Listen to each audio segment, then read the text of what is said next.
Now, before we begin, I want to ground this moment. Now, we talk a lot about pioneers after they're gone. We don't do enough of giving people their flowers while they're here. And today we're going to highlight that for Black History Month. So tonight's conversation is about living history. Um, and we this isn't about highlights or sound bites. It's about process, endurance, and choosing a lane that no one had held before. Carving your own, not no one, but no one in our lineage had held before. And carving your own lane and making that for yourself. So tonight we have a Willie Lloyd Brown, who's also a ventriloquist, comedian, and a pastor as well. He's also a father and wears many different titles. How are you doing today, Willie? I'm doing very good. And when you said Lloyd, only certain people call me Lloyd. You gotta really know me. Well, I'm glad that I do know you. You gotta be related to me. But no, that's good. That's good. My wife calls me Lloyd, and she called me Lloyd from the beginning because she said she heard my mother call me that. She said, so if I call him what his mother calls him, that I know he'll answer me. Oh, that is normally the way, right? Whatever the mom calls. Yeah, yeah, fair enough. All right, well, I'm happy to have you here. Thank you for being here, for trusting me with this space today. Oh, it's great. It's an honor and a privilege. I really appreciate it. All right. So I know you built a career in a lane for a few Black artists were invited into prior to yourself, let alone encouraged to kind of go into, right? So tell me a little bit about that. I just tell me, kind of just bring me into the origin. Why ventriloquism? Why? Okay. So when I was a kid and growing up in New Haven, um, somehow I got an interest in magic and sleight of hand. And my mother used to go to the grocery store over in Hamden, and there was a magic shop next to the grocery store. So while she was shopping for groceries, I would be at the magic shop watching the magician do tricks. And I was amazed by magic. Now, I had an uncle, my father's youngest brother, Uncle Eddie. He probably showed me my first trick. He had a screw in his hand, and he made it disappear. Now, I was just a kid, and I found out that he had a rubber band attached to the screw, and it was under his elbow. Every time he put his hand like that, it was shoot down. Uh, But but it still was amazing to me. And so I bugged him until he showed me how to do it. Like here's a little trick. With how's that? You okay, like wow. that? Yes, That's pretty good, yes. right? Yeah, that does. Yeah. But so I liked magic. I was just amazed by it, the craft. And I can tell you about I know the story now. My affinity for puppets came back when I was a little kid and we were going to the babysitter, and there was a TV show called Knucklehead Smith, or the ventriloquist was Jerry Mahoney. The show was in black and white. That's how long ago it was. Oh, Okay. wow. Okay. I don't remember the show being on for a long time, but I remember it coming on, and there was a puppet. We call them dummies, but they don't like to be called dummies. The dummy was Mahoney, Jerry Mahoney, and Knucklehead Smith or something. And it was very eye catching because kids like puppets. And I remember seeing it and I immediately gravitated toward that. But the show went off the air. And so the next thing I knew, our Aunt Virginia, bless her soul, took me to Macy's in New Haven, Connecticut. And Okay. because that's what, after school, she used to pick us up, pick Yes. me up, all of our can I tell them your mother, Yes. cousin Maria, Kenny, all they would take us after school, and she took me down to Macy's. It was snow on the ground. Snow was coming down, and we were in front of the window, and there was a marionette, some kind of puppet in the window, and it was dancing, and there was music, and I remember I was like, I might have been about 5. That was the most magical moment. You know, I'm sure we all have these moments in our life where something just really stands out. But I was a kid, and Mhm. I was amazed by that puppet, the way it was moving, and the music. So I think I had an affinity for puppets. Well, fast forward, the TV show Soap came out in the set in 76 or something like that. Okay. Soap was a sitcom with Billy Crystal, Robert Guillaume was Benson, the butler. It was about these two dysfunctional families. And of one family, there were these three brothers. One of the brothers was a ventriloquist, and they went by the name of Chuck and Bob. And so every week, he would be arguing with the family members, and they would be choking the dummy, and it was funny. It was hilarious. And he would steal the show. And I remember telling my mother, I want to be a ventriloquist. What I found out now is that the reason why I liked that puppet was because it goes all the way back to when I was a kid with 13 years, many years prior to Winchell and Mahoney. The, Hmm. that was the last time I had seen a ventriloquist puppet. Exactly. Okay. Yeah. It, I could put it together now. For years I wasn't I couldn't tell you this story, but I know now. I was interested in puppets way back then, and so when I saw that that dummy, it brought back that feeling I had when I was a little boy when I watched that show that was in black and white. I didn't know, but the timing was perfect. And at this time, there was another show that came on HBO. That's when we first got cable TV, HBO, and there was a show called The Vent Event. The Vent was short for ventriloquist, Okay. and all these ventriloquists came on was a special. And Willie Tyler and Lester, he's the black ventriloquist that was on the Jeffersons, and he was on a lot of talk shows back in the day. He's kind of like a mentor to me. Edgar Bergen, Charlie McCarthy. Edgar Bergen was Candace Bergen's father. He was a great ventriloquist who started on the radio way back. And he had Charlie McCarthy, who used to wear a top hat and he had a monocle in his eye like that. And he spoke with an English accent. He had become very famous as a ventriloquist. And I studied the craft. But anyway, my mother bought my first puppet for Christmas, and it came with a booklet on how to throw your voice. Oh, wow. And I learned the basics. And then I found a home study course that was in the back of a comic book, and I sent away for the home study course. And so every month they would send me new lessons, and I would study. I would practice. What? At How old were you at that time? 13, I was like 13, and I got my first semi-professional figure. We call them figures. Y'all call them dummies. Hey, man, don't call me no dummy. See, that's don't call me no dummy. They don't like being called dummy. I heard you. All right, all right. I remember I saved my money from cutting grass and raking leaves and shoveling snow. I had my money in a jar, and UPS. We That was before Amazon. We ain't had no Amazon. It was UPS. Um, it was what do you call it when you pay cash on COD?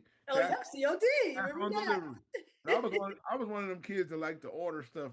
You know, I like to have stuff sent away for stuff because I learned that you could send away for all kind of stuff, and it would be coming in the mail. My father was like, "What is this mess that he's getting?"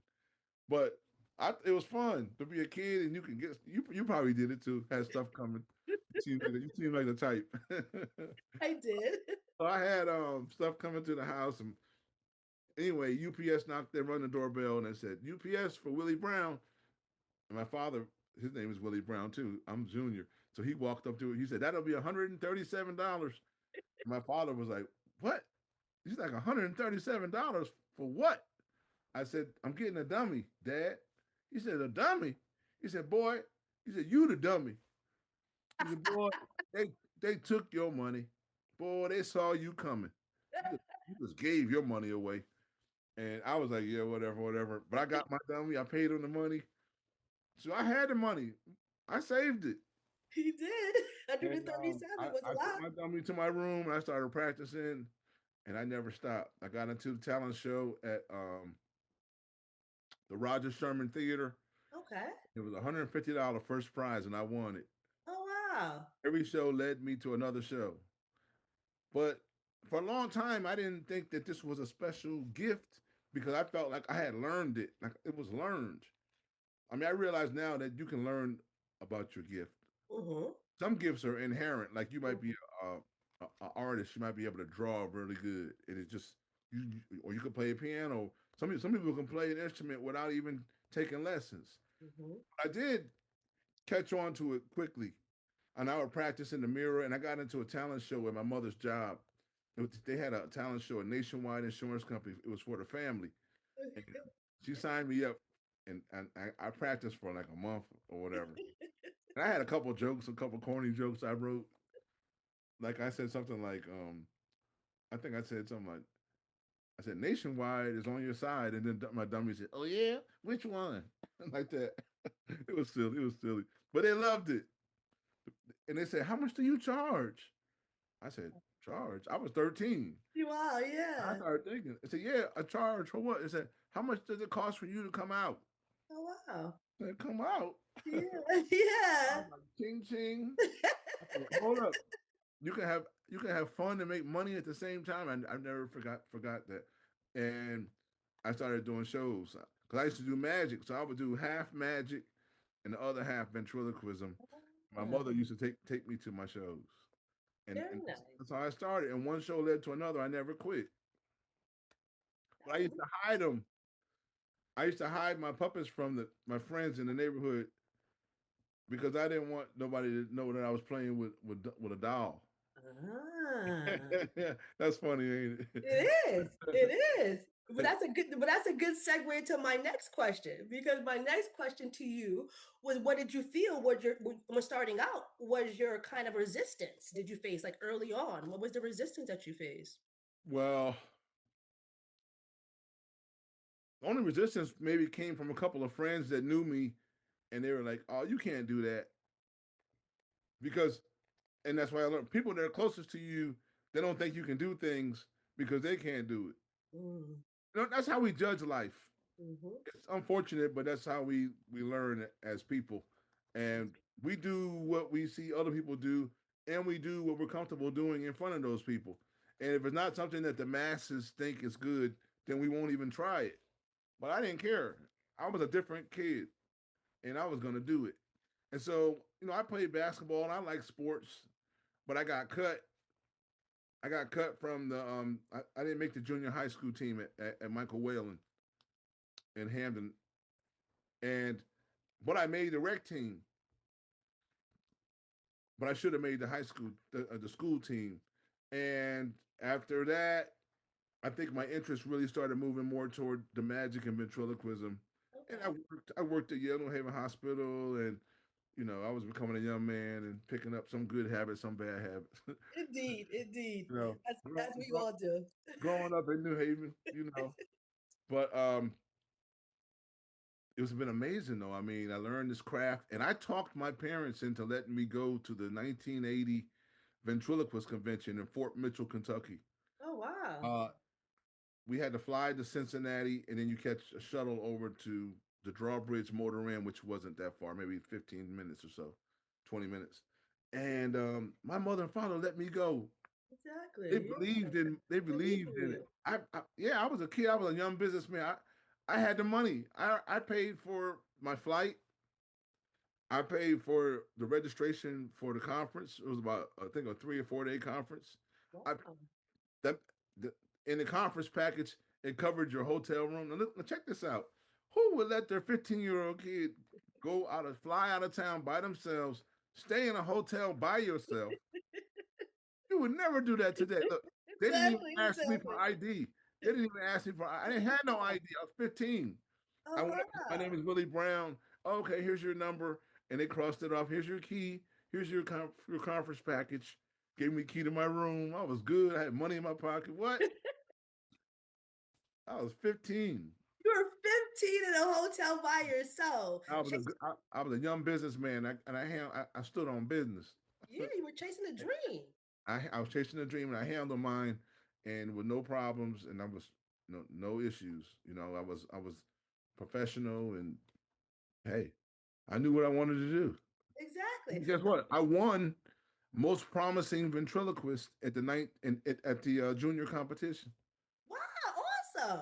and they gave me. Wow. That's why I knew that I was supposed to be doing this because I was like, I got talent. Yes, you did I indeed. expected to be great, and I don't even feel like I've reached my total yet. I'm not finished. Listen, I'm into I'm supposed to be America Got Talent. I'm supposed to be. America ain't seen me yet. I'm funny. it. I'm funny. You about to see. I love it. I love it. And Mm. that's that tenacity that you have. That's still to this day. That's still that tenacity. That's a blessing within itself. Now, when you were going, you went to Kentucky, you went in this convention, you placed. So that was big. Your parents allowed you to at 15 years old, they allowed you to. But then going there, being you were African American at that time as well, and you were just kind of breaking into an industry that you knew nothing about. Was there any kind of roadblocks or anything that you would say for people today that they might not think of that happened for you? If there were, I didn't know about it because at 15 years old, I was going into nightclubs Wow. Wow. in New Haven, getting in contests, Okay. trying to win it. I was ahead of myself. I was a young Yes, businessman, you and were.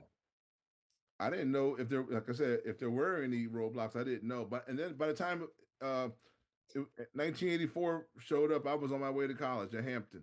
Oh wow. So, Yeah. I took my gift with me, and I went down to Hampton, and I started doing the fraternity and sorority events, and that's how I became popular on campus. Everybody knew me, and then I ended up pledging Kappa Alpha Psi, and it was just great. It was amazing, especially coming from me. Like grew up in Hamden, kind of sheltered a little bit, Mm-hmm. kind of shy of girls and Mm-hmm. stuff like that. Mm-hmm. Mm-hmm. Plus, living in Hamden wasn't that many black girls. It Nope, it might have been wasn't. 7 black girls in in our class. Back in those days, for sure. It was, For sure. it was something growing up, in Hamden. Mm-hmm. But New Haven was a total different situation. But we moved from New Haven, so we weren't over there as much. You know, but I guess it had its pros and cons. But Yeah. going to Hampton was great. I was able to reinvent myself. I mean, nobody knew me, and I was popular. I was popular, and I handled it though. Yeah. I pledged fraternity, and it. I was still me. I was still Willie Brown. I was Willie Brown, the Kappa. I The wasn't the Kappa Kappa. Willie Yeah, Brown. Some people take exactly. on the persona of the thing. No, it wasn't bigger than me. Okay. Oh, look I mean, at that. Hey. I respect the organization, but it Yes, of was bigger course. than me. Yes. Okay. Man, Indeed. man make the organization. The organization don't make the man. Listen. Some of y'all might not like what I'm saying, but I'm telling the truth. That That's is the my truth, though. that's my They know it reality. and they understand it. Yeah. Now, how did you keep going though when the industry wasn't built for you? Because when I was at Hampton, okay, I did a lot of shows on the campus, and then I started going off campus to the nightclubs again, getting into these contests and stuff like that. But when I moved to Maryland after I graduated, I Yeah. married my college sweetheart, Yeah. moved to Maryland. I started going to the comedy clubs, the Comedy Connection of Greenbelt, Maryland, and I would be alongside people like Wanda Sykes and Dave Mhm. Chappelle and Martin Lawrence that he had just left. Tommy Davidson was there. So there was a lot of great comedians were Wow. out of DC. Yes. So I had the influence from them. I was friends with Chris Thomas, who was the mayor of Rap City, Yes. Yes. comedian, very funny comedian. There's so many Teddy Carpenter. Wow. There's a lot of really good comedians out of DC. I mean, look at Dave Chappelle. He's like one of Exactly. the One of biggest the best. ever, and so I was around these people, and then I became friends with them, and I learned the business. I learned how to be funny with the craft of ventriloquism. It's one thing to be able to do it, but it's another thing to make that crowd laugh. Yes. Yes. Yes. Especially Yes. when you're going into urban audiences, tougher crowds. Like when it came time for me to do HBO Def Comedy Jam, that was, hey, that's New York City. That's the toughest of the toughest. You ain't gonna get no harder crowd. Like you got to come with it. You know how Yeah. we are. Yes, I do. Yeah, you got Yes, to I bring it. do. You got to bring it. Let's see if you got a puppet. It's like what's he gonna do? But I was able to do it. But I had an evolution too over the years because I went from being in those clubs to sometimes having to be a little raw to later. cleaning up my whole act, like really redefining who I was and finding out what my purpose was, and that's why as I started moving down the ministry track, Mm-hmm. I was like, do you want to represent yourself like this? Mm, Like, makes sense. it's Makes like, sense. is this what you want to be remembered for? Mm-hmm. And I took the high road, which is not always easy because sometimes you're not as popular when you deviate from the world. But I understand. I see it clearly as day. I can see it. I can see what the world has put out for people. The diet that they've given us and our children, the diet of violence on television over the years, misogyny, Talk to us. sexism, racism, Yes. all every other ism. Every other ism. I Every other mean, ism. it's our children. They're getting it on the phone right now. I mean, if you're not schooling your kids, like what are they learning? I mean, anybody can get to them. Any narrative, you got to protect it. You got to protect it I by got no. We by gonna any do this means. again. I got some stuff that's so deep. It's deeper than these puppets. I mean, like, I want to talk about the narrative that's going out here now, that's breaking up the black family. That um, the black woman only wants a man who has money, who's a high value man who can pay for everything she wants. And if he can't All if of her he can't needs. buy me this that I don't need him, or the narrative that the black man doesn't need the black woman no more because she's toxic masculinity and he's gonna become a passport bro. I'm going over to Colombia. I'm going to go over to Dominican Republic. Thailand. Yeah, yeah. I'm going over to these places to find a. You got to go all the way over there to have sex. Exactly. Come on, Exactly. come on. Exactly. That's Come what that on. is. That's what that is. That's a lie. That, Now, I don't agree with that. And I know Kevin Samuels came out and people they were crazy about him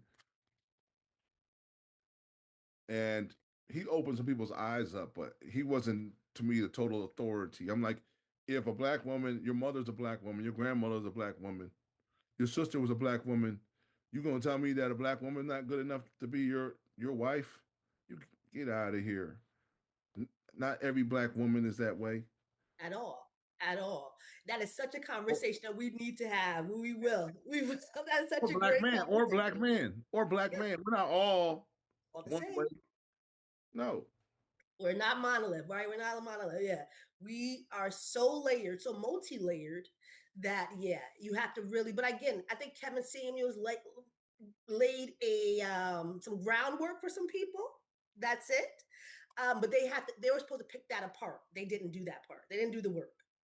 They didn't pick that apart. Yeah. What was it? Anything in your career that almost made you stop, or at like before you kind of got where you are today? If anything. Um. Well, I think cleaning up my act was tough because I had some influences over me. I went out to LA to really push it and see how far I could go.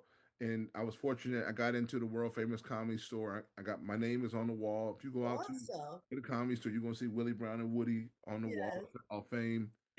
Um, I got into the Screen Actors Guild. I did some commercials, some low budget, some no budget movies, Some and yes. You want I kind of etched my name out there a bit. And I traveled. I had traveled the country and the world doing comedy in comedy clubs all around. So people knew me. I know everybody, and most of the people know me.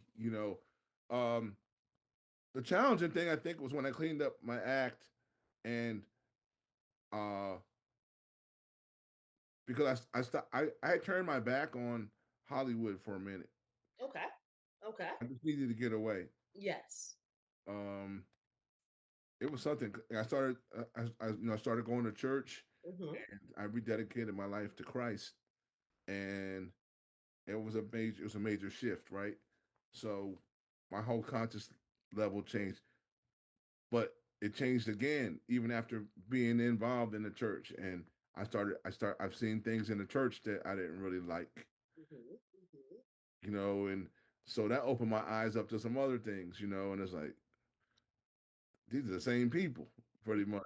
Yeah, yeah, it was different. Yeah. No, and then I'm like, all right, watch out for the construct here, because everybody trying to get you in the construct. Everybody wants you in a compartment, Hmm. uh, size you up in. But we're not. We're human beings, not human doings. So you can't just put people in a box like that and say, oh, all these people are this way. All these people are that way. No, people are different. People are multifaceted.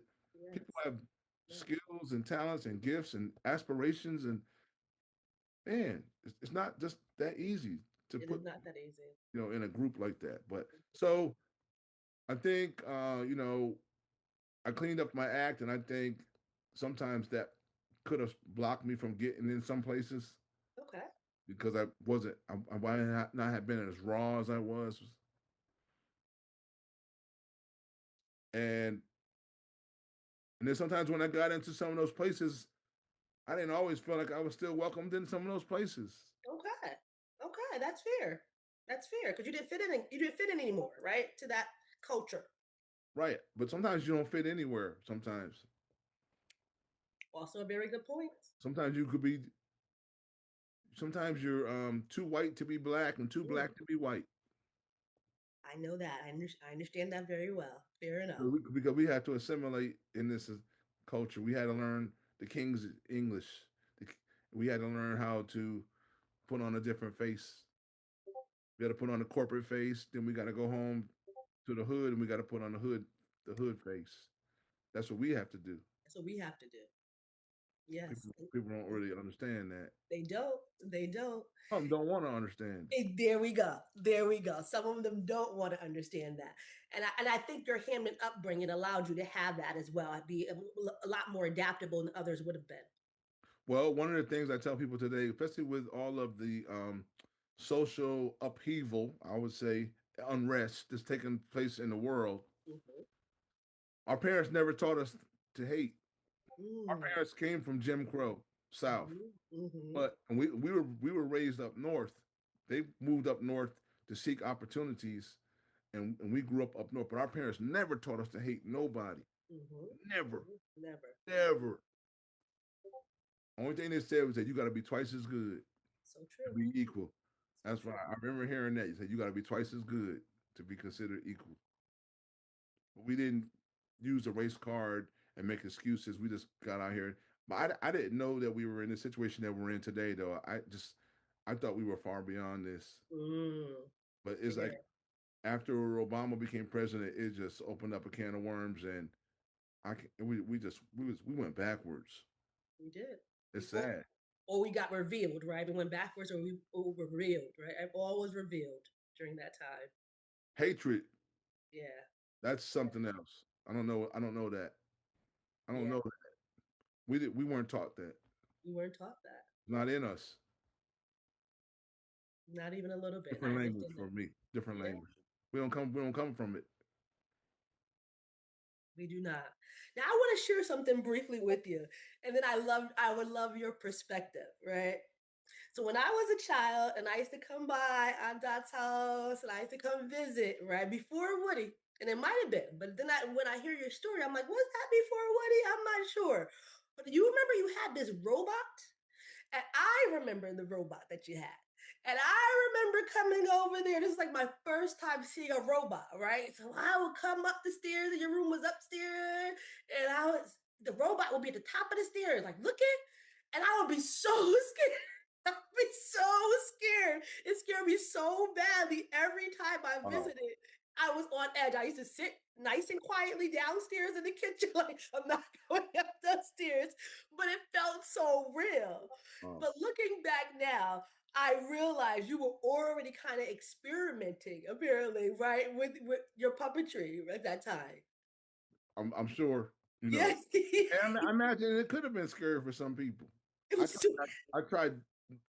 I always try to make sure that I make my um, puppets friendly to people, especially to like my grandchildren, and because the people have seen so many movies like Chucky and the movie Magic with Okay. Anthony Hopkins and the Twilight Zone episode with the Mhm, ventriloquist, and mhm. so I try to make sure I'm coming from a good spirit. My puppets, they. We saved. You saved? Yeah, we saved. I'm saved. That's Woody talking. See, I don't want. I got my people here. Let's see. Let your people go. Let me see. Hey, what's going Hi. on? What's going on, cousin Juanita? It's good to What's the see deal? you. Uncle Rufus in the house.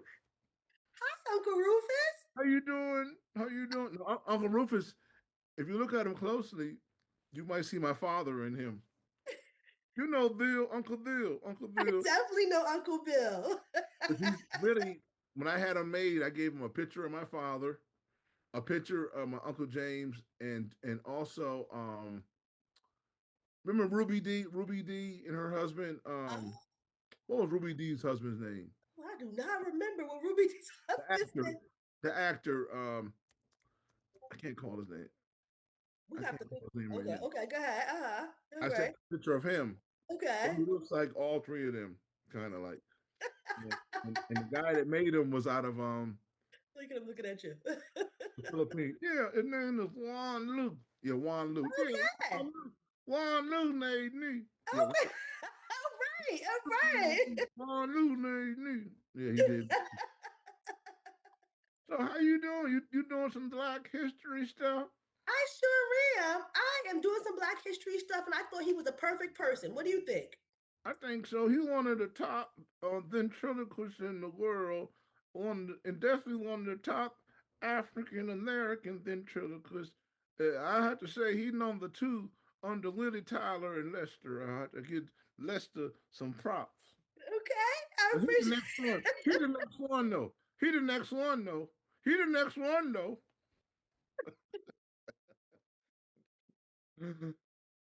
But I had to look up Ruby D's husband. His name is Ozzie Davis. Ozzy Daisy. Yes, Ozzy Looked Davis. like Yes, Ozzie Davis a little bit. yes, yes. Like one Okay. of the puppet, you got to give him real African American features.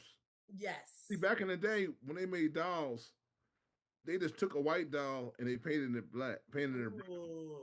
Fair Even for enough. doll babies, even for Barbie dolls, they didn't have no African American Barbie doll. Now they got all kinds of dolls. They got hoochie doll. They got the ghetto doll. They got the Muslim doll. Sister Shiraz Ali Ahad Assad.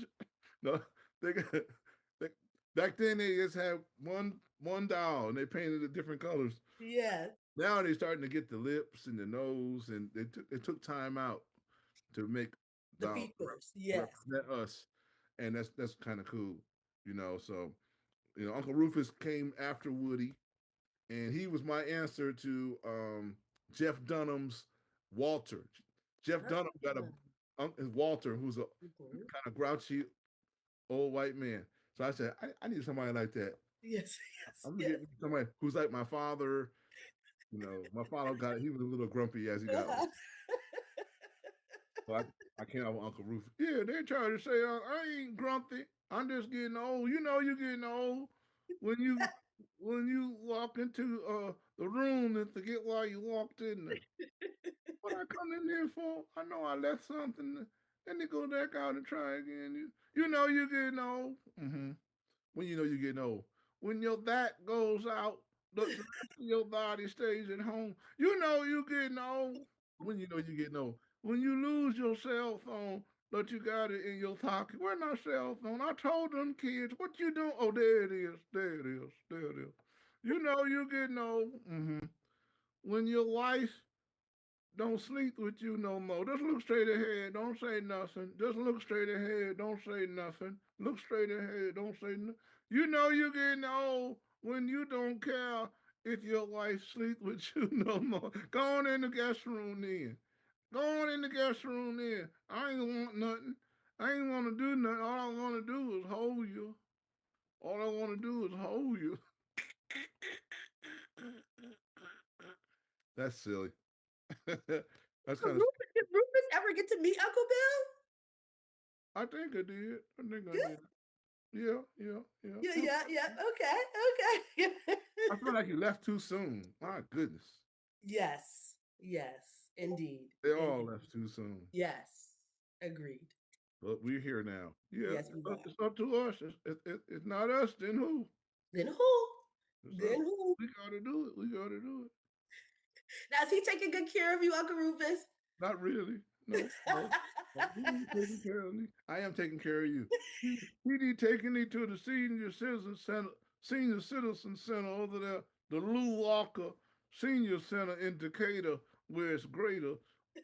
But I'm gonna tell you, I mean, do you like going to the scene? I like going there, but them people always trying to tell you what to do, when to eat, when to go to the bathroom. Look here, I'm gonna go to the bathroom whenever I get ready. How you gonna go to the bathroom whenever you get ready? Easy, but I wear defense. I knew you were Let's cut to the chase. I got stuff to do. We'll handle that later. Let me just go on here and the business and keep it moving. That's Uncle Rufus. Hey, what you doing now? Hey, what you doing? What you doing? Hey, I ain't finished. This is the one. Hey, gonna. what you doing, David girl? Pioneer. It's so good to see you with your own platform. You got your podcast going on, girl. You should have been doing this. You know you are good.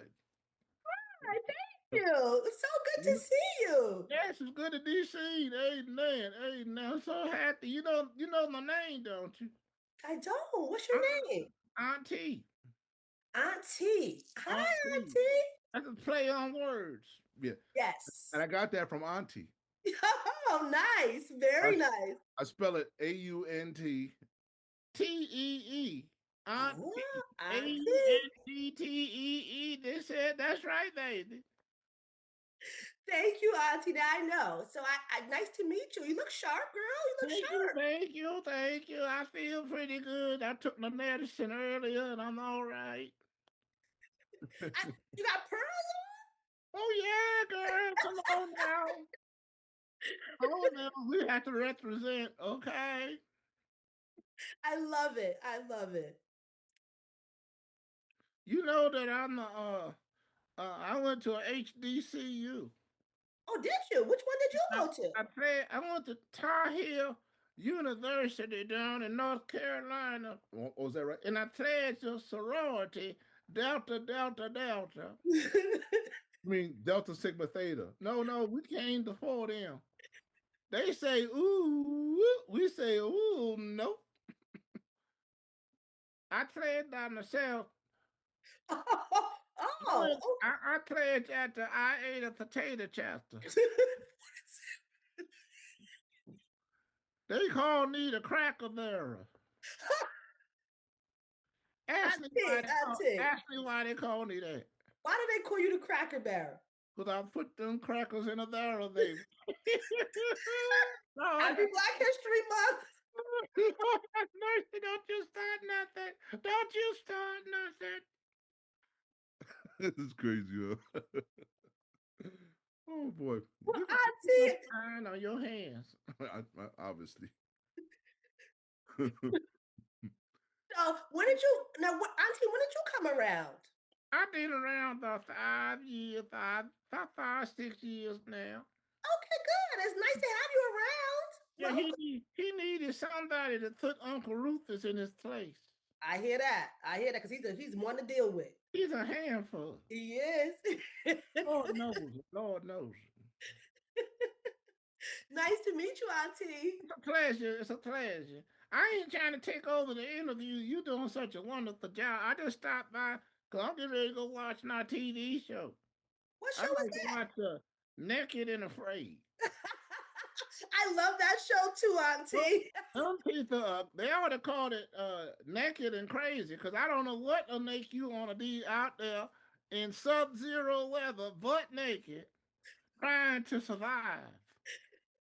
Talking about you ain't got no food, you got to get to the extraction point. Who you fooling? You need to eat the same food that the cattleman eat. Come on now.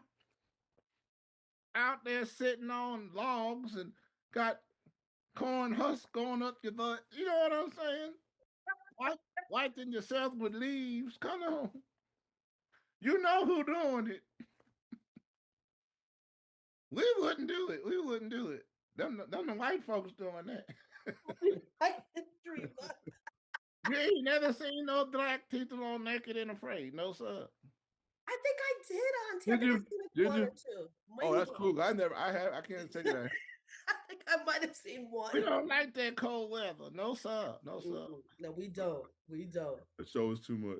That is great show, though, Auntie. Get to your show. To get to the extraction point. All right, baby. Y'all be good. I'll see you soon. Love you. Bye. I love Auntie. Yeah, yeah, Auntie. So when I do my shows, sometimes I bring all three of them. I mean, I always have them, but if I have enough time, Yeah. usually when I do a big show, if I do an hour or so, I'll have all three of them come out. Oh, you are busy. Wow, you're busy. Busy as I can be. Yeah, for sure. Absolutely. I'm trying to do it. You are you are doing it.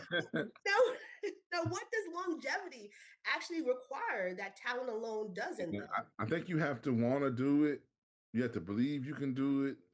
I think you have to have bills that you need to pay. That'll help you do it. That'll motivate you.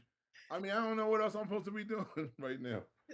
So, but no, I've done other things. I'm a minister. I'm a minister at my church. Um, and I've been a chaplain, a prison chaplain. So I'm the head of the prison ministry at Tabernacle of Praise Church International in McDonough, Georgia. And I ended up becoming a chaplain in the Georgia Department of Corrections. So I've done that for a couple of years. Awesome. I was in a prison with women. I started out with women, and then I ended up in a prison called Burris with Okay. men. And so I had 800 men and 50 juveniles. And Where's that located? so in a place called Forsyth, Georgia, Oh wow, okay. on the way like going toward Macon, Hmm. off of I-75. And so I went in there and I gave them everything I had, and we're still serving them. I still go in. We go see the juveniles every other Tuesday. Once a month we do a worship service, and I just try to provide hope to those men, Right. and I I did it for over a year. And Wow. I just stepped down, but I'm still going in with the prison ministry team, but I'm not going to be working for the Georgia Department of Corrections. I just needed a break. Now, do you bring your puppets with you? Do you bring the I team with have you? a number of occasions. One time we did a comedy show, and then I had a contest, the funniest man in Burris contest, and Okay. I hosted it, and so I let the men get up and do their comedy, and we picked the winner, and it was kind of fun. And so I want to hopefully help them continue to do stuff like that. Yeah, for They sure. liked it. Laughter is So so important. so powerful. Yes, it is. It's the So best medicine. It's the best medicine. It really is. it really is. Yeah. I would definitely have to agree. And yeah, I know you had to bring that there with your ministry. What a perfect pairing, right? What a perfect pairing. Perfect. Perfect pairing. To pair those two together, the Oh ministry and yeah. yes, what a Oh perfect yeah. pairing. It's Yeah. amazing because sometimes before I would have my um Bible studies on Friday mornings at 9:30, we would show videos of my little videos of Uncle Rufus preaching. I don't know if you've seen any of them on Facebook, but Yes, yes. I do a lot of content. I'm a content creator, so Mhm. um I would show a couple of videos. One of them would be Bible trivia with Uncle Rufus, and he does Bible trivia, and it's kind of funny, but you learn something from him.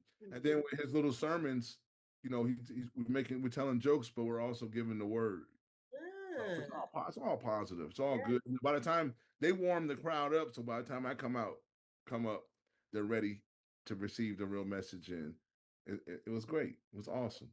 Yeah, that had to be. Now I know earlier you said that, changing over to clean comedy, that was a transition for you. Now, what did you really outside of that, not even outside of that, you can include it, but what did you have to unlearn? Was there something that you had to unlearn to be where you are today?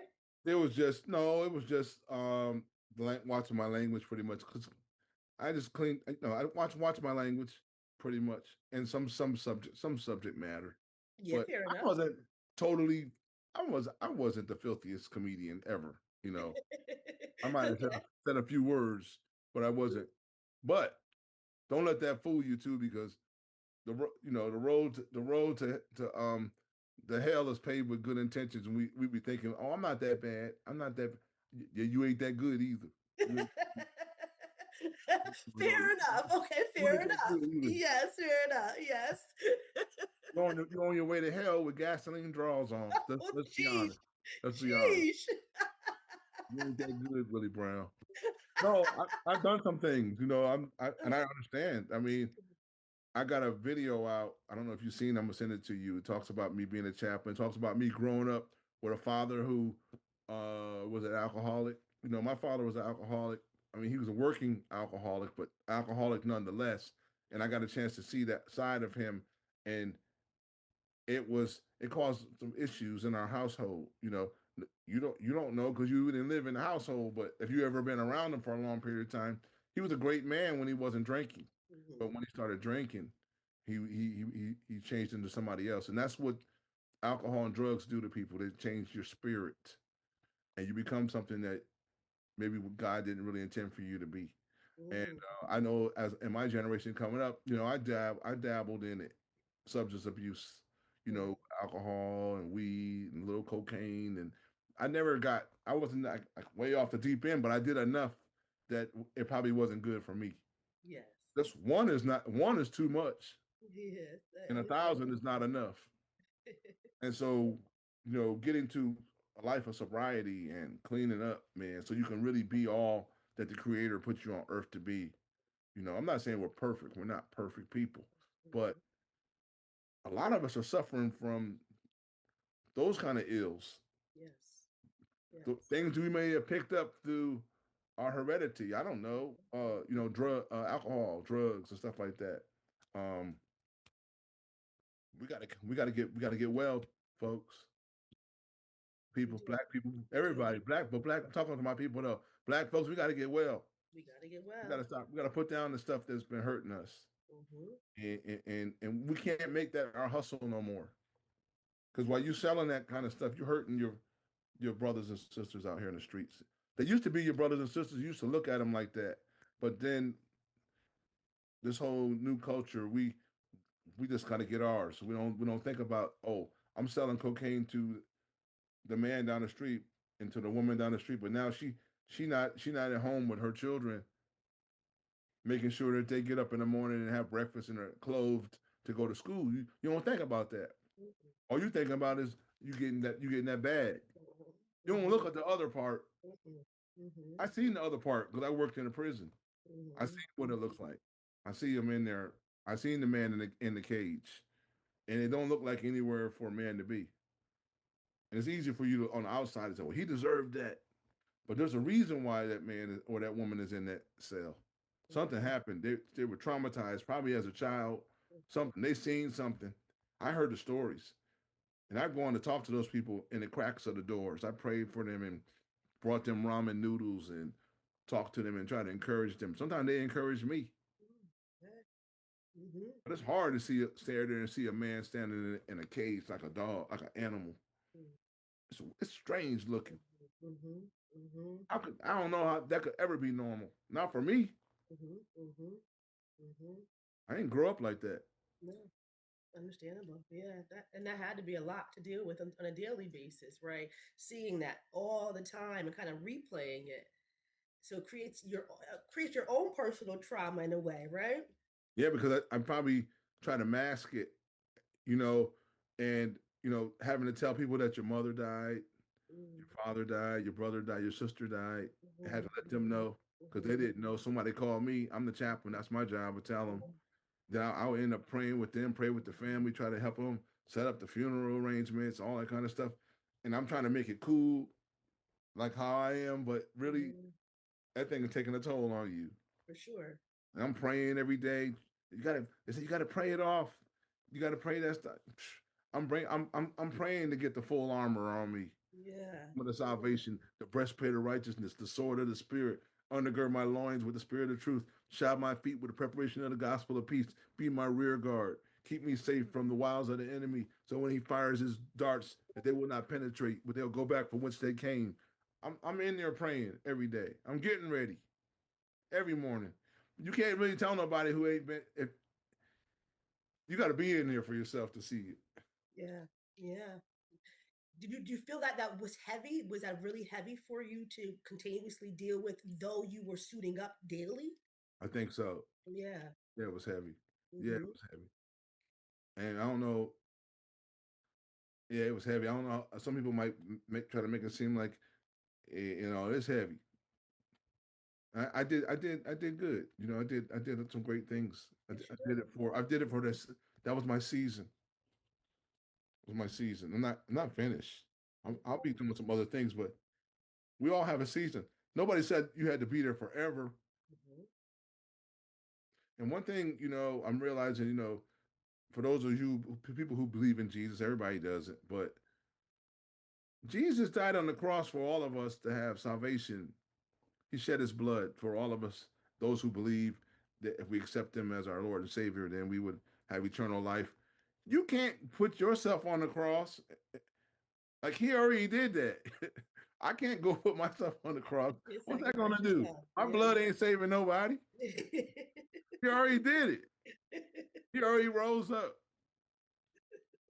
So hopefully we can learn from some of the things that he did, and we can pass that on. And maybe might be the only Christ that people see, might be Mm, in me. You know, mhm. it we get an opportunity to show love and not the judgment, and because the world is judging everybody Everybody. and everything right now, and everything's all about money. And people like if it's not money, if it's not material gain, then it's like it's no value to it. But Mhm. I disagree.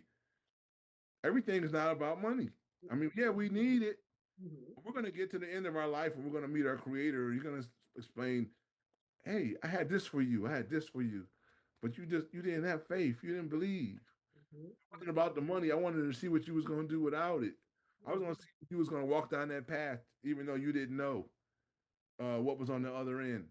I Mhm. wanted to see if you was going to start walking. Because if Mm, you started walking, I was going to put some people in your mhm. path. They were going to help you along the way. And if you would have went through those doors, Mm. then somebody was going to be waiting for you on the other side, and they were going to take you to another plateau. I look at those electronic walkways. You know how Yes. you have an electronic walkway, maybe in an airport. In the airport. Yes, indeed. Sometimes Yes. you're at the mall and you get to the door and you step on that pad, and if Hmm. you keep going, the doors open up. Yes. But guess what? If you don't keep going, the doors don't open up. Say it, a word. A They only word. open up if you walk in that direction. If you have faith, you have to have faith, and without faith, it's impossible to please God. Mm. Yes. He who comes to God must know that he is God and he's a rewarder of them that diligently seek him. Faith. We walk by faith and not by sight. Not by sight. Hmm. You can see it, it doesn't require faith. Faith is the things you is the substance of things hoped for, the evidence of things not seen. You can't see it, but you believe it in your heart. You know it's gonna happen. You trust that it's gonna happen. And if you believe it, it's gonna happen. Yeah. Yeah. That's Indeed. how I Agree. became a nationally known comedian ventriloquist. That's how I believed it. I love that. I love that. And that actually is the perfect, again, segue, like you're reading my mind. Because honestly, like, what do you want younger Black creatives, right? Younger Black creatives, but so many creatives nowadays, as you know, it's the rise of the creatives right now, right? That's a big phenomenon. What do you want them to understand about carving off their own lane, especially when it's not that easy and it doesn't come with approval or a blueprint per se? To give themselves a chance and try it and be original. And there's some great people out here. I mean, there's people out here doing some things. Yes. You've seen it. You've seen like Yes. the Country Wayne. Yes. Country Wayne is blowing up. I mean, just from his own little comedy sketch himself, he has spearheaded so many other projects with all these other. He putting so many actors to work. And granted, sometimes you may not like all of the storylines. It may not all be for you, but to me, it's amazing what he's accomplished. People like Tyler Perry. Tyler Perry is like the Charlie Chaplin of our time. Charlie Tyler Perry brought Hollywood to Atlanta. Tyler Perry owns the largest film and sound stage in the world. In the world. Wow. Yeah, he was Wow. out in LA doing shows and he would do a sitcom. And typically it takes a week to record a sitcom from start to finish. From the table read Mm-hmm. to the closing slate, it takes about, typically in LA, that's a 5 day worth of work. Blocking, going over the script, different scenes. Tyler Perry's like, shoot, I can do I can do 3 sitcoms in a week. I Ooh, take this back wow. to Atlanta and do Mm-hmm. it myself. He went back to Atlanta and rented out a warehouse and started creating different scenes and started putting those shows like Meet the Browns, and he started doing three sitcoms a week. Not only was he making sitcoms, he was doing nationally touring plays at the very same time and making movies. Yes. What? Wow. Yeah. Yeah. When you think Whether about you it, like Medea or not, and Medea is funny to me. yeah. I mean, this man revolutionized the industry. He is huge, huge. Became and became a billionaire in our time. In our time, for sure. He did. Indeed. Yeah. So people like that inspired me to let me know what the possibilities are and what you could do. And hey, it's out there for you, young people. Go out there and do it. You know, this is not the time to complain about opportunities that weren't given to you or did not come your way. Like what you're doing right now, you starting your platform. Who knows where this is going to go? You got to get started. There's no excuse. You can have your own radio show. You can have your own podcast. You can produce content, and it's your TV station, your Facebook page, your YouTube, your TikTok. That's your TV station. People watching my TV station. I got 1.6 million views this past Wow. Yes. Yes. Yes. monetized. Yeah. Talk to him. Right? Yes. Why do you keep on posting? Ching ching, baby. Ching ching, baby. Why you every morning? Yeah, 5:30. Just before I got to the prison. I get up, take my shower, come in my office real quick, post about 5 or 6 videos every morning. Every Yeah. morning. Same Very time. good. Why? Because it's programming. Yes. You got to know what time is coming on. Your audience is going to find you, but you got to you got to give it to them every time, every day, every time at the same time because they're looking for it. They're looking for it. If you don't provide it, they'll find somebody else to do it. So true. So true. So true. And that goes back to that carving that lane. Create that lane and they'll come, right? Supply and demand.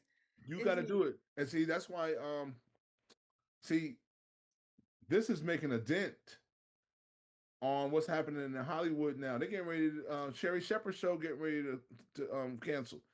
Sherry Shepherd, Kelly Clarkson, those shows are going off the air. Not because they Really? weren't good shows, not because they weren't good shows, but they're losing market share. They're losing market share to Makes sense. people Makes like sense you though.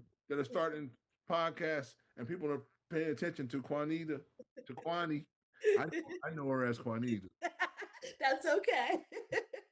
but people are paying attention to your platform now, and so hey, you coming up. Yeah.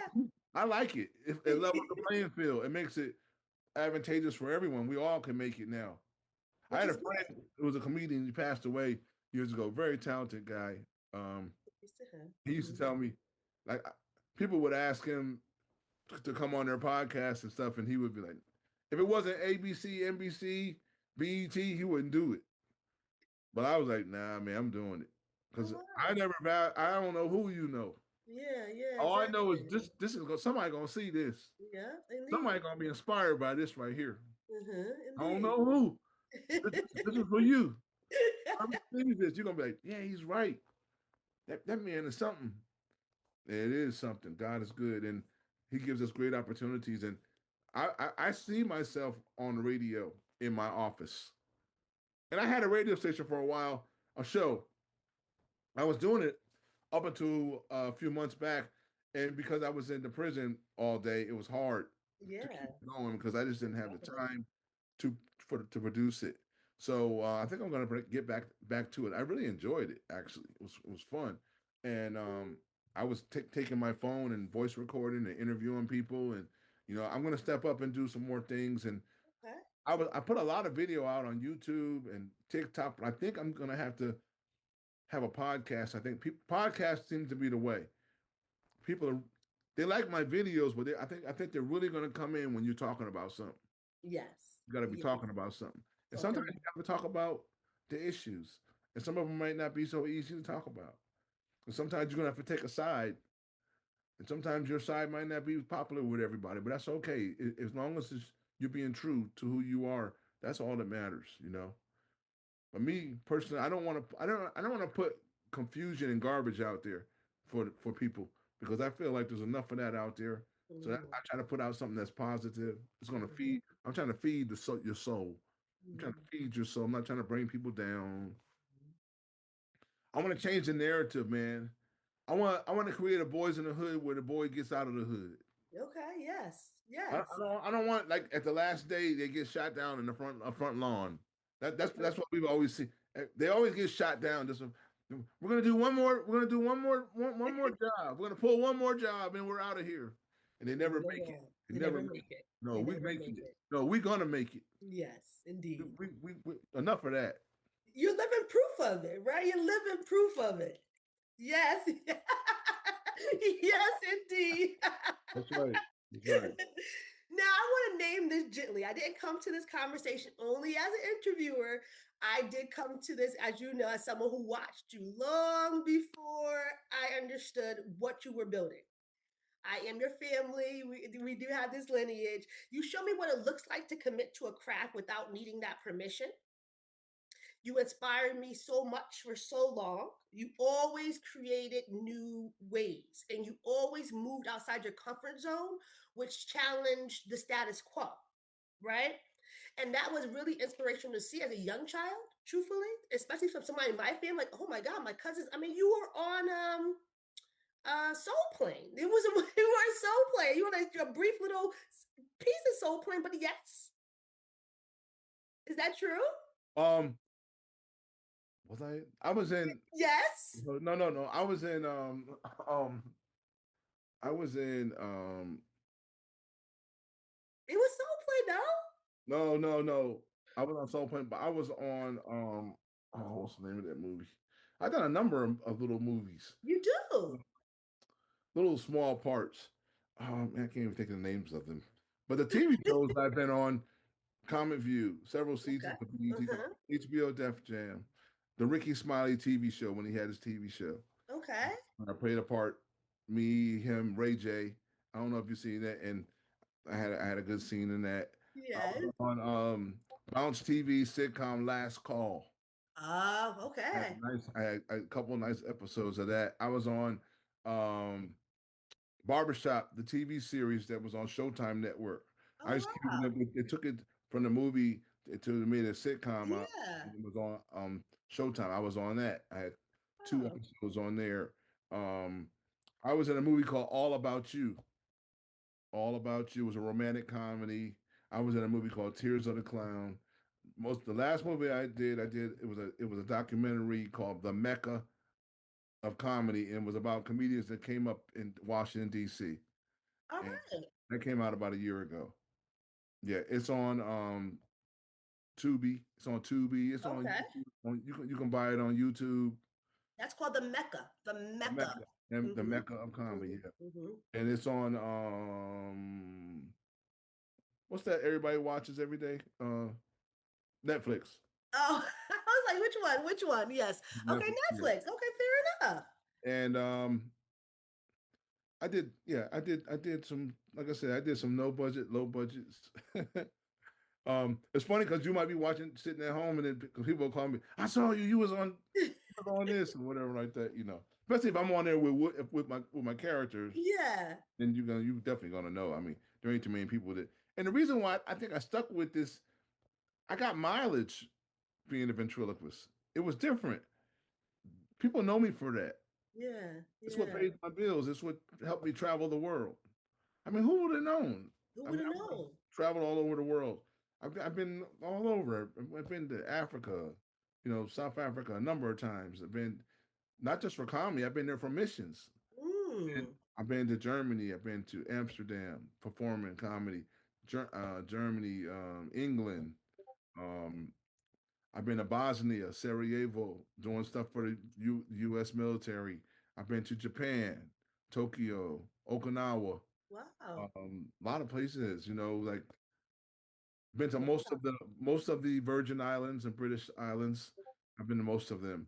Um, just been amazing life. It's been a life beyond my wildest imagination. I can't think of anything else. That's why I think artists hold on to it so hard.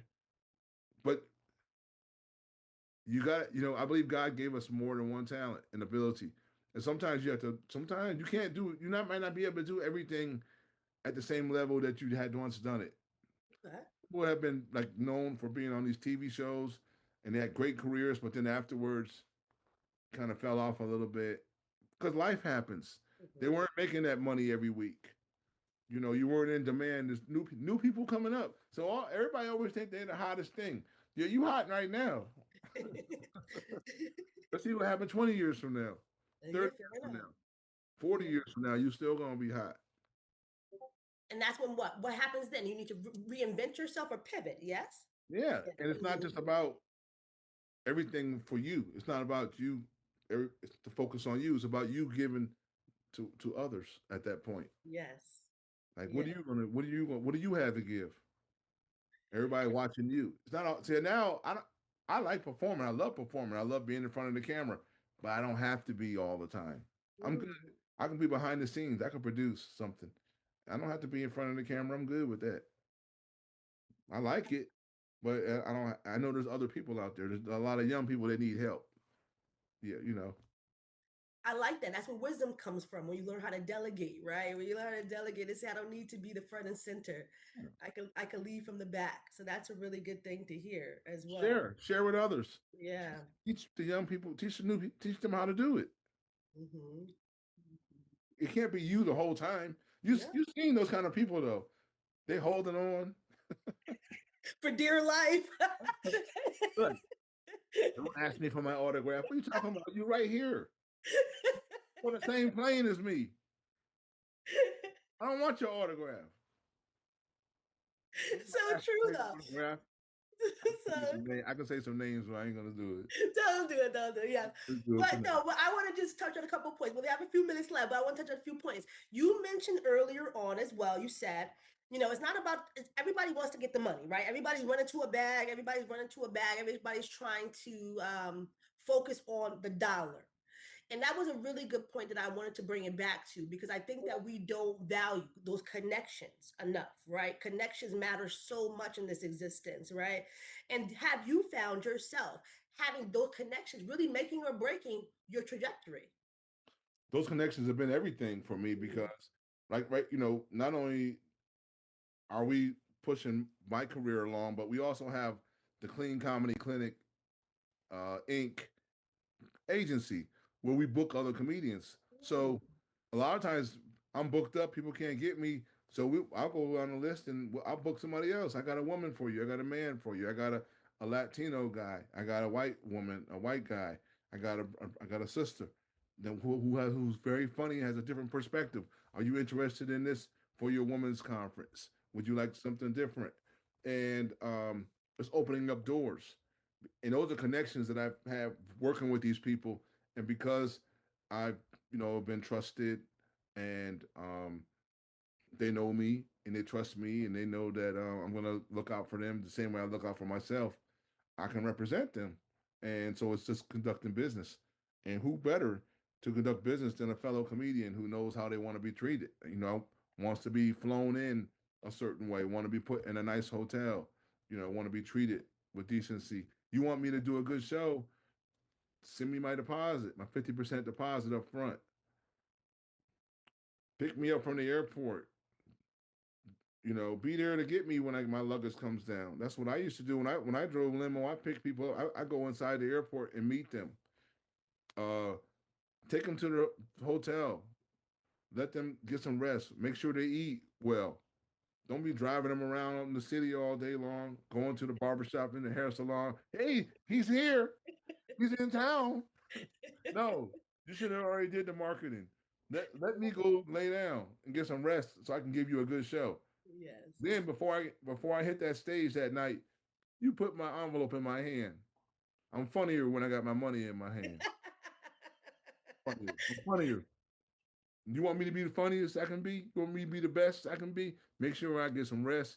Make sure I eat and put my money in my hand. Just like you, when you go on your job, you want your money at the end of the week. You want your pay. I know that's right. Treat the artists the same way. Yes. We're out there. We're living on faith. We don't even know when we get our next paycheck. We just believe we're gonna get it. I'm telling the truth. I'm You speaking. are. You are. He sure is. He doing it right now. I gotta bring one more person out for you. Okay, okay. Oh, It's about time. come on out. You already know who that Oh, who is. this is? What you doing? Oh, Hey, you trying to get in or you trying to let me get out? come on. Come on, I got you.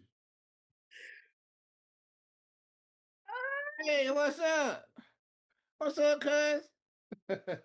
This is Woody. Hey, y'all. He's the one that helped me do it. That's right. Me and him. The fuck Indeed. it was anybody else. It was me and him.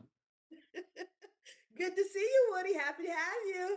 Good to be seen. Yes, yes. I see you got some more family now. Oh yeah, I got my Uncle Ruth's auntie. They be trying to, tell me what to do. But they're all right. I respect them. That's good. You should That's good. respect your elders. Yes, I do. Yes, yes. You Yes, look sharp. I like the yeah, white. I had an event on Saturday in Columbus. We had to dress up. Okay. So How'd you like it? I'm looking presidential right now. That you are quite dapper. It's all wood. It's all wood. Fair. Okay. All They're right. not gonna believe that we your cousins. Well, it is what it is. It is Oh, what I it know is. that. I know that. I know them. I know them. Yeah. Yep. So it's just it's great to see people pursuing their dreams, and hey, you can. That's what, and they told us that when we were kids, and I'm gonna keep telling people, hey, go get out there and do it. Sometimes you have to fight for it. Sometimes you not have to leave that job. Yeah, sometimes you may have Might to. might not be easy, but you gotta have faith. Yes. You That's believe the in it, key. and you That's the do the key. work. Yes. Trust me. He know. He You, sure does. He's been doing this a long time. You got to have faith. Yes, indeed. that's the key right there, for real. Now let me ask you another question. You can stay here, Woody. Don't go anywhere. Don't leave us yet. Now, Okay.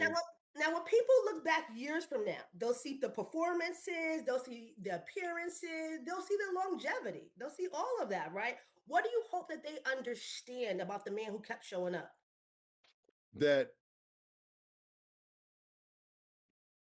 the show was just one part of it.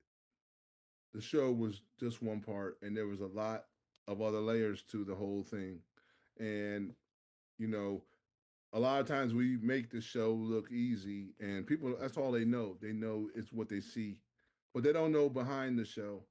Behind the show, there's the business. So you got show and you got business.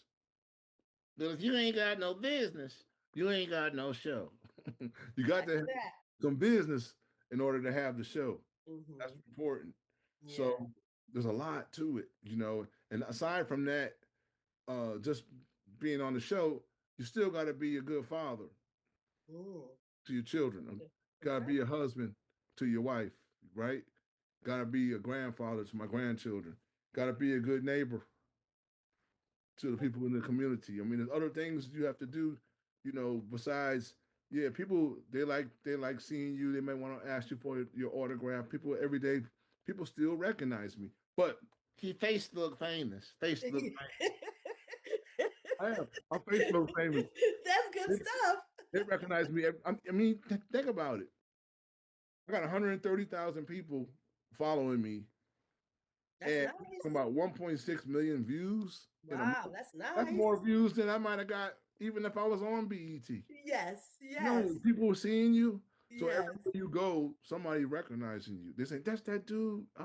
Man, I was in Shreveport, Louisiana, going to get a rental car, and a guy was behind me. He said, "Man, I know you, man. I know Oh, you." that's so funny. Yeah. Got to be on your best behavior, is what he's saying. I hear you. You You don't never want, you know. don't want to have no warrants. They'd be like, I think I seen him. Call Crime Stoppers. I'm Oh my gosh. Oh my gonna gosh. get, I'm gonna get that money. I'm gonna get that money. Uh, that's why you want to treat people. See, aside from the show, what character do you have? I want people to know we all want to be on TV, right? We want to get into the little box. I call it TV is a little box, and then movies is the big box. But you're still getting back into the box. We get why we want to be in the box because we want the likes. We want the people to see us. But aside from that, what character do you play in this real life movie called Your Life? What role are you playing? What role? This is a real movie outside of television and film. What character? What kind of daughter are you? What kind of mother are you? What kind of sister are you? What kind of friend are you really? What kind of father are you? Are you a real father? Or you just play a father on a TV show? So you can play a father, but can you be a real father in real life? Because you can be on all the shows in the world, but if you ain't kind to your own children, though, if you don't love your own wife, then what kind of role are you really playing in this real movie called Your Life? Because this is real. It's not just some reality TV. Our whole existence is this is a real motion picture. What Indeed. award are you going to get in the end outside of the Academy Award? Well, that's deep right there. You got me. You got me on that one, Willie. You got me on that one. Oh, that's deep. That's deep. I gotta go now. I can't follow that up. I can't follow. All right. Well, Yeah. bye, Lenny.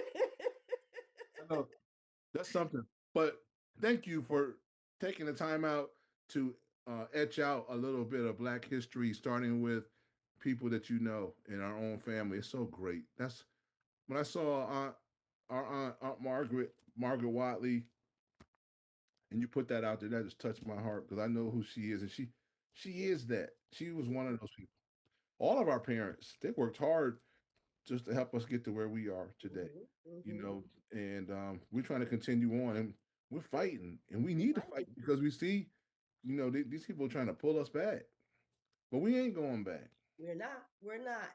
And we have generations here that we have to make proud. We have ancestors that are looking down on us and where we're the road we're going to pave. And again, you are a trailblazer though. You are a trailblazer. So we applaud you for creating that trail so we can follow. We might not be as fiery as you, we might not be as fast as you, but we're going to get there. So again, I can't express how much you inspire us all daily, with the continuous role you play, right? The continuous role you play in our family to have that, right? And so we thank you again.